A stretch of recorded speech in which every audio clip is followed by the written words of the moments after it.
நமச்சிவாய வாழ்க. அன்பின் உறவுகளுக்கு வணக்கம்.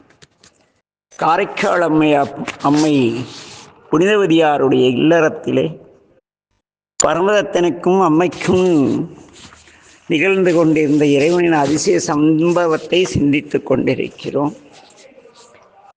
கனி தன் கையிலிருந்து மறைந்தவுடன் இயற்கையாகவே ஒரு அச்சம் உண்டாகும் அல்லவா?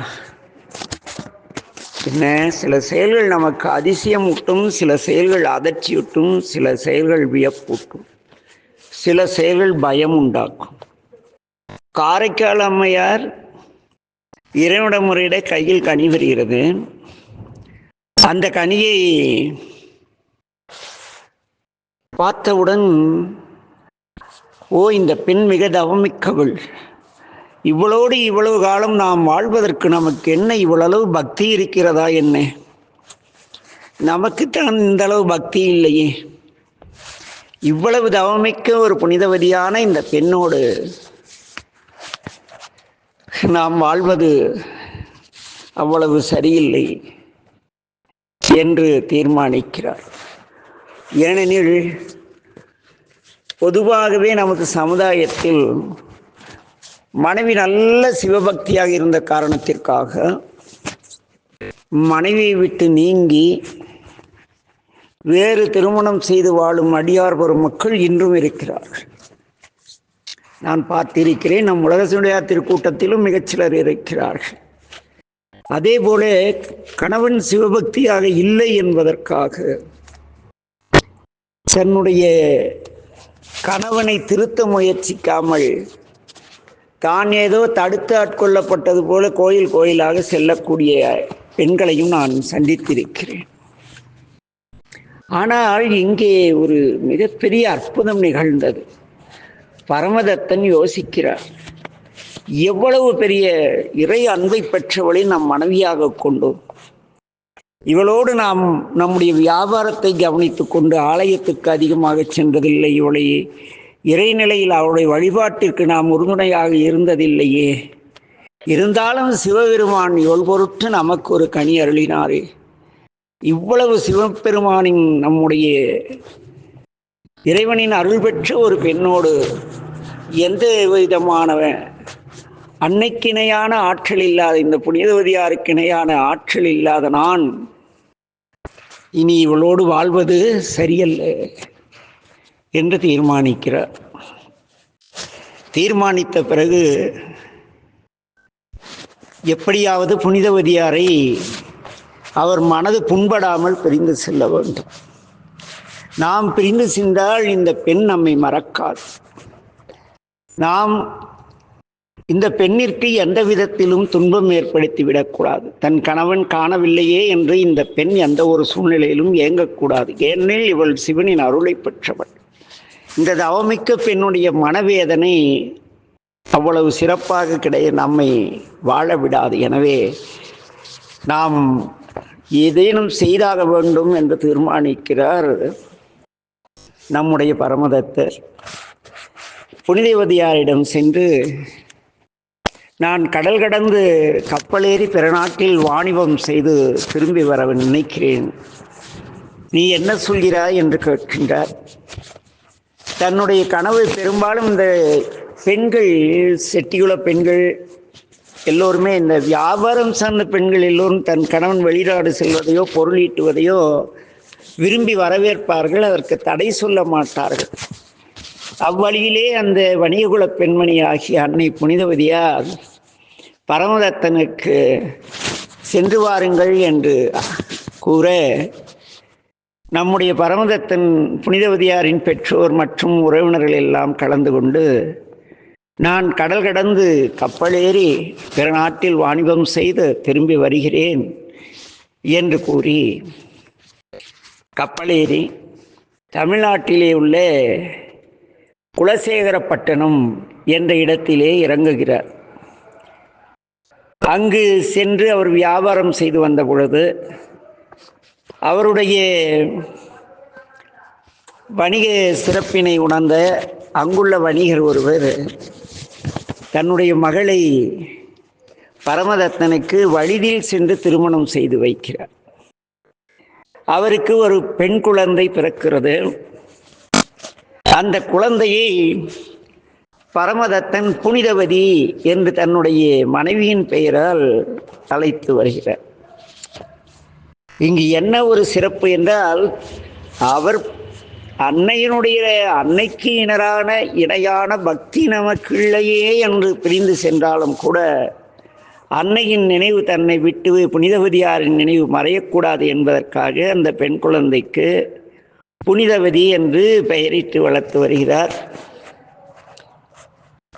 இந்த சூழலிலே புனிதவதியாரின் தந்தையாரான தனதற்கு உறவினர் ஒருவர் உண்டு.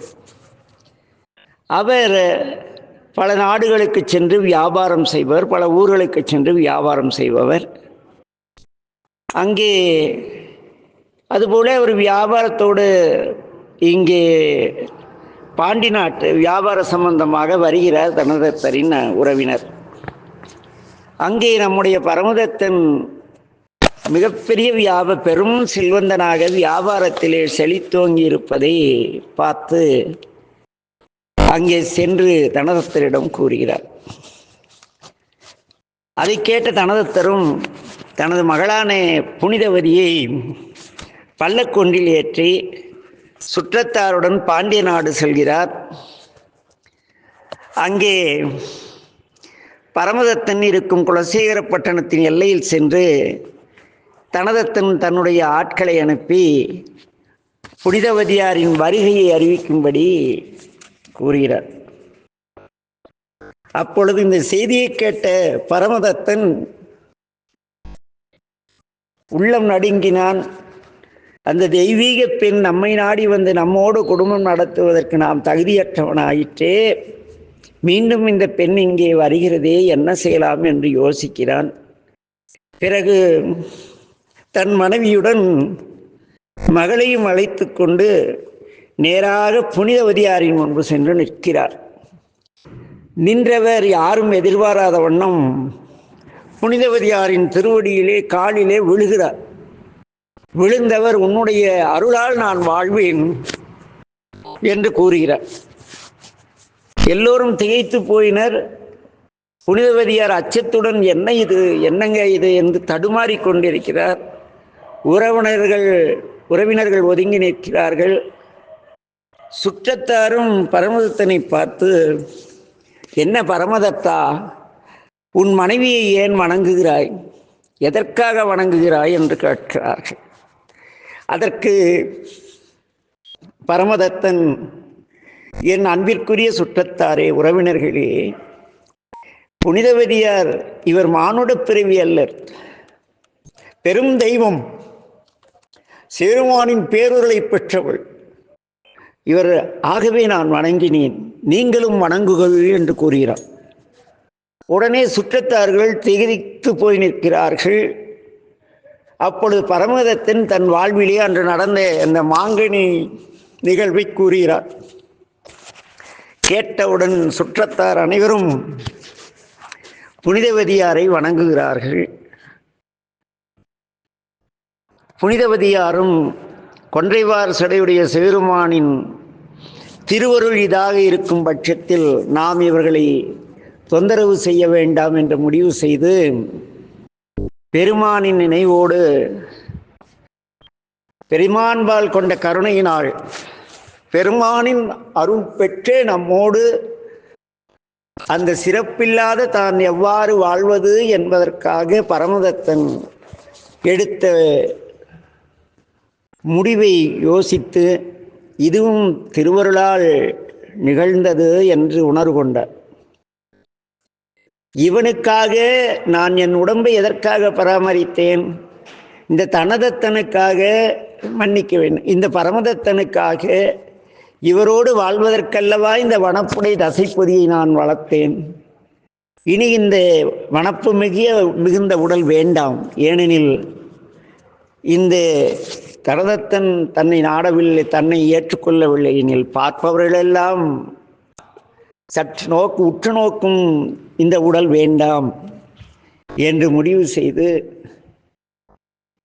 இறைவனிடத்து பெருமானை வணங்கி, பெருமானே, இந்த எழில் மிகுந்த உடல் நீங்கி எனக்கு பேய் உருவம் தர வேண்டும் என்று இறைவனுடைய திருவடியை வணங்கி பதிகம் பாடுகிறார் புனிதவதியார். தில்லை மன்றில் ஆடும் கூத்த பெருமானின் அருளினாலே அவருடைய ஊன் உடைய வனப்பை எல்லாம் உதறி எலும்புதோல் போர்த்த உடம்பாக வானுலகும் மண்ணுலகும் வணங்கும்படியான பேய் உரு எய்துகிறார் புனிதவதியார். எங்கும் மலர்மலை பொழிந்தது, வானத்தில் துந்துவிநாதம் முழங்க தேவர்களும் முனிவர்களும் மிக மகிழ்ந்தனர். சுற்றத்தார்கள் பலர் வணங்கியும் சிலர் அஞ்சியும் ஓடி மறைந்தனர். அப்பேய்விரோடு அம்மையார் அற்புத திருவந்தாதி, இரட்டை மணிமாலை ஆகிய பதியங்களை பாடி திருக்கயிலாய மலை நோக்கி செல்கிறார். என்ன அங்கே திருக்கயிலாய மலை செல்ல திருவருள் கூட்டுவித்ததால் அங்கே செல்கிறார். அஞ்சி ஓடிய விரைவினர்கள் எல்லாம் இந்த புனிதவதியாரை பேய் பேய் என பெயரிட்டு அழைத்ததை கேட்ட அம்மையார், உண்மை நெறியினை அறியாத இம்மக்கள் என்னை அறியாது போகட்டும், என் தந்தை அண்டநாயகரான சிவபெருமான் என்னை அறிவார் என்று மனதை தேற்றிக்கொண்டு பல தேசங்களை கடந்து வடதேசம் சென்று அங்கே சூளபாணி ஆகிய சிவபெருமான் வணங்கும் திருக்கையிலேயே அடைகிறார். பெருமான் இருக்கும் இடத்திலே கால்கள் படக்கூடாது. அப்பரடிகள் வரலாற்றிலே வரும். ஞானசம்பந்த பெருமான் அப்பரடியில் உழவாறு செய்த மண் என்றதும் அந்த மண்ணை மிதிக்காமல் தொலைவில் இருந்து பதிகம் பாடினார் என்று நாம் கேள்விப்பட்டிருப்போம். அவ்வழியிலே பெருமான் இருக்கும் இந்த இடத்தை கால்களால் நடக்கக்கூடாது என்று கூறி தலையால் நடந்து செல்கிறார். அவர் அவ்வாறு வருவதைக் கண்டு அம்பிகை அதிசயித்து பெருமானை பார்த்து, யார் இவர் என்று அதிசயித்து கேட்கிறார். அதற்கு நம்பெருமான், இவள் எம்மை பேணும் அன்னை, இவள் என்னுடைய அம்மா, வறுமை இவள் நம்மை பேணும் அம்மை, என்னை வேண்டி இவ்வுரு பெற்றாள் என மொழிகிறார்.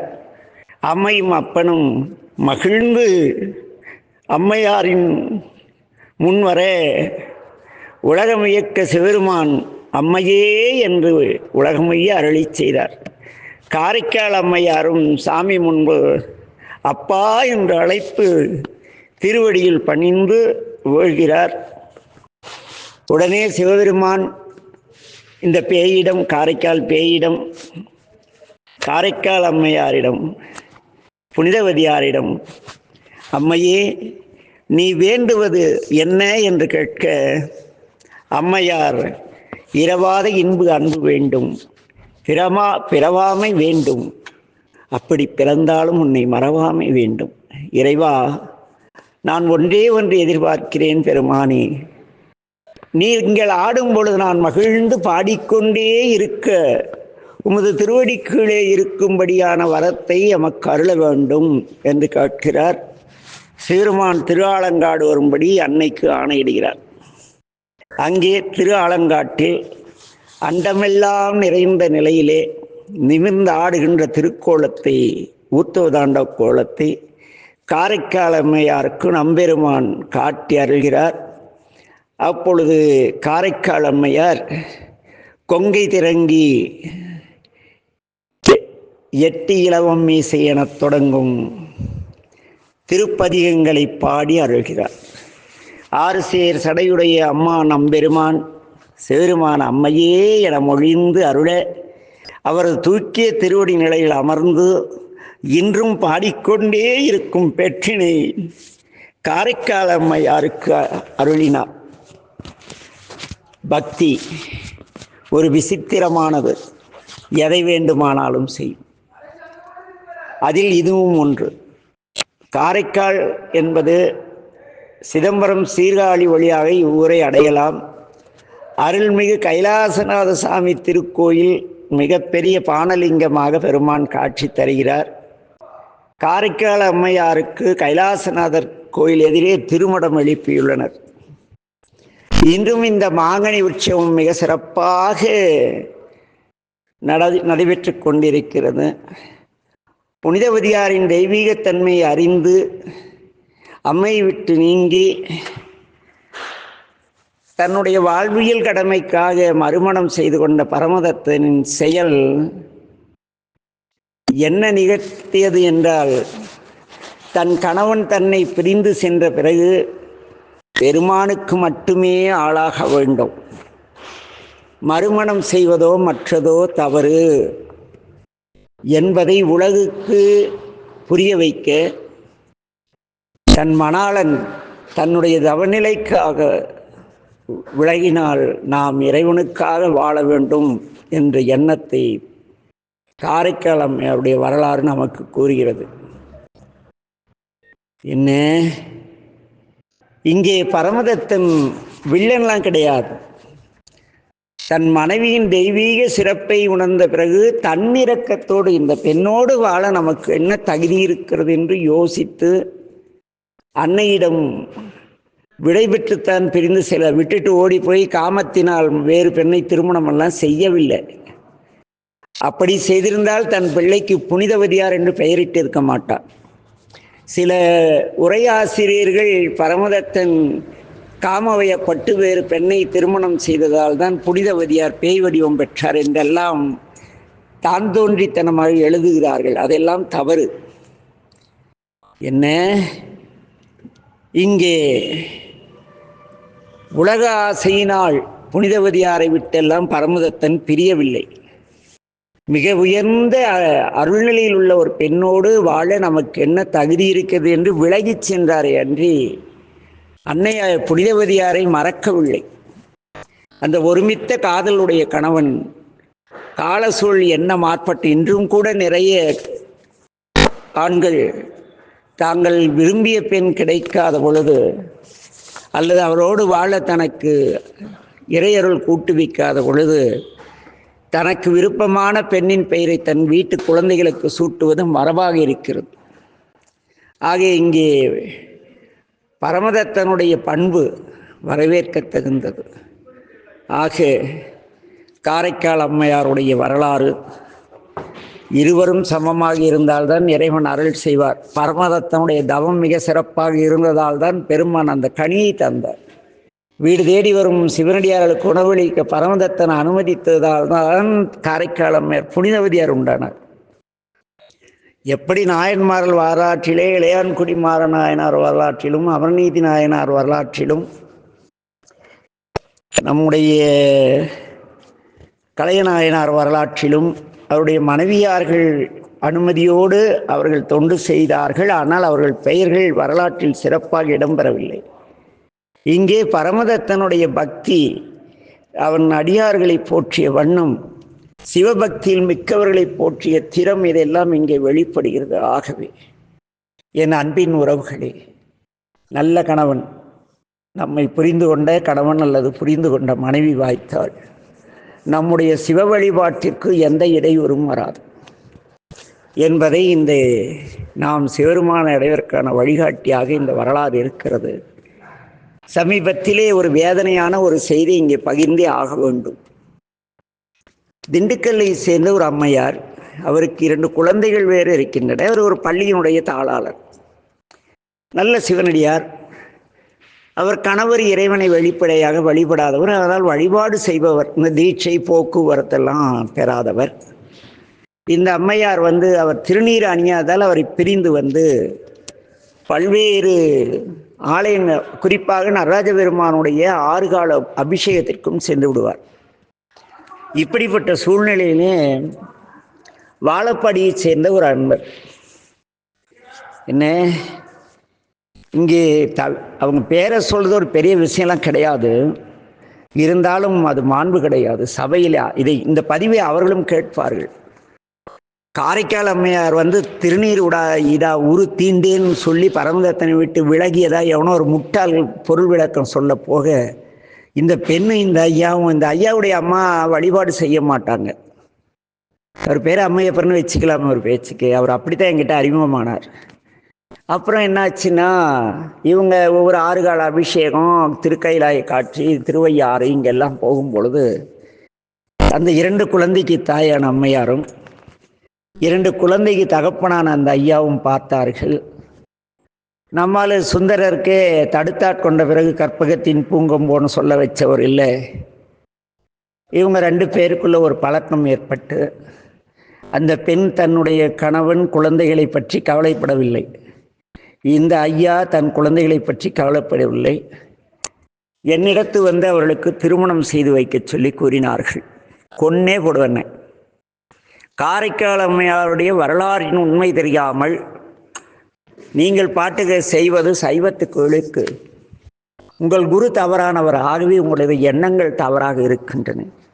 குரு சரியாக இருந்தால் மாணாக்கன் கண்டிப்பாக ஒழுக்கமிக்கவனாக இருப்பான். ஓடி போடுங்க, இல்லைன்னா போலீஸில் பிடிச்சி கூட முடிக்கிவிட்டேன்.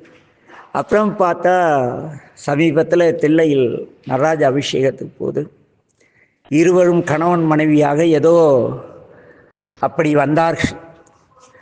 காரைக்கால் அம்மையார் வந்து கணவனை விட்டு பிரிஞ்சாங்களாம். எதனால்? திருநீர் அணியாக உறுத்தீண்டேன்ட்டு. பரமதத்தன் திருநீர் அணியவில்லைய. செட்டிநாட்டிலே அந்த காலத்திலே வாழ்ந்த எல்லோரும் பெரும்பாலும் சிவபக்தர்கள். நகரத்தார்கள் தான் சிவாலய திருப்பணியிலே கடந்த நூற்றாண்டு வரை மிக பெரும் முதலீடு செய்து கோயிலை புதுப்பித்தவர்கள். எங்கள் ஐயா கூறுவார், ஆடூர் ஐயா, தத்புருஷ தேசியர் ஐயா அவருடைய தந்தையார் மதுரையிலே வெளிப்பிரகாரம் அமைக்க